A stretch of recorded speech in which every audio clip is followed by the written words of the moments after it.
In this video today, I'll be pulling the primary clutch off of an XUV John Deere 550.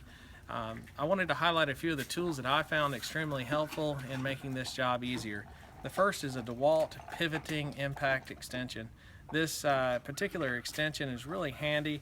It can be used in the straight position, or you can slide this black part in the middle up and it becomes pivoting. I found this really critical when I was using my impact driver to go faster removing the bolts, and it would allow me to get in tight spaces. Really a handy tool, and I'll include a link to that below so you can purchase that on Amazon. I also use this Makita impact driver bit set as well. I use the Torx and the extension and some of the 1/4 inch bolt drivers here as well. Also in the video, you'll notice that I use this anti-seize product from Loctite. I use that on the John Deere bolt, which pulls the primary clutch off, and I did that in order to keep it from getting stuck. I don't know that that would really be an issue, but I did read it. Some folks had challenges with that on the forum, and they recommended this product.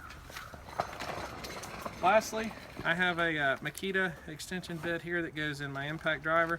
This allows me to use any 3/8 inch socket, and this has really been a great tool. It also has a slight pivot on the end, allows you to not have to be straight on and work with that. Again, this is my first time. You'll probably see a lot of mistakes and things, but if you know of a better way and you've done this yourself, please feel free to add that in the comments or post a video reply as well. And a special thanks to all the guys on the John Deere Gator forum too, who have helped me get along this far and are helping me to rebuild this clutch as well. Hope you guys enjoy. First, remove the bed. Next, take out 4 screws for this trim panel. Next, remove these screws for this trim plate. You'll also notice there are screw holes here by the seat belt, one in the floorboard, and I believe there's one down below as well. There you go. Okay, so after I did it, I found there were a couple that I missed.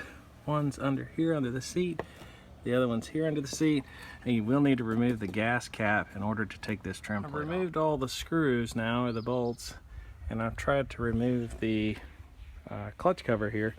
However, the bed latch is catching. So you remove 2 nuts underneath here. Looks like this comes out, and then hopefully that'll slip out. I might notch this just a little bit as well. Next, remove the bolt that holds the primary clutch onto the main unit. I've already loosened this up so that I could pull it out.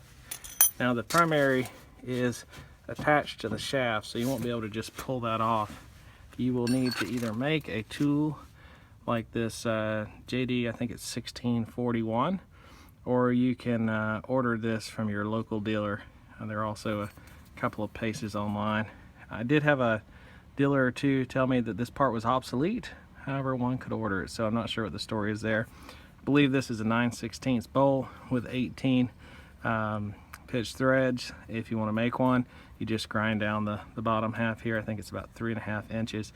If you look on the forums, there are some drawings on how to make this tool. In my case, my father-in-law just wanted to buy the tool, so we did that. I also read on the forum that you should use anti-seize on the threads of this when you put it in. So I purchased this Loctite silver, anti-seize for the threads, and I plan to just put that on lightly as I put it in. Well, much to my disappointment, this bottom cover does have to come off, just like Dane said on the forum. I was really hoping that wasn't the case, because the bolts are kind of a pain to get to. But that's the next step. I also took off the wheel to make this step easier. So I decided to remove this metal skid plate so that I'll have better access to the bolts. It wasn't bad. Used my impact driver and a 10mm socket on the end. Just have a little adapter here that allows me to use my sockets from Makita. So once you push this cover down after removing the bolts, you can pull the primary off using your puller here. Now you will still have the belt connected, so you'll need to just loop the belt over the primary in order to pull it all the way out.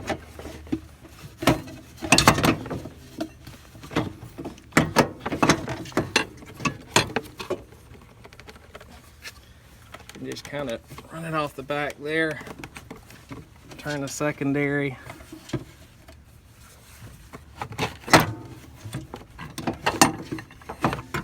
There you go.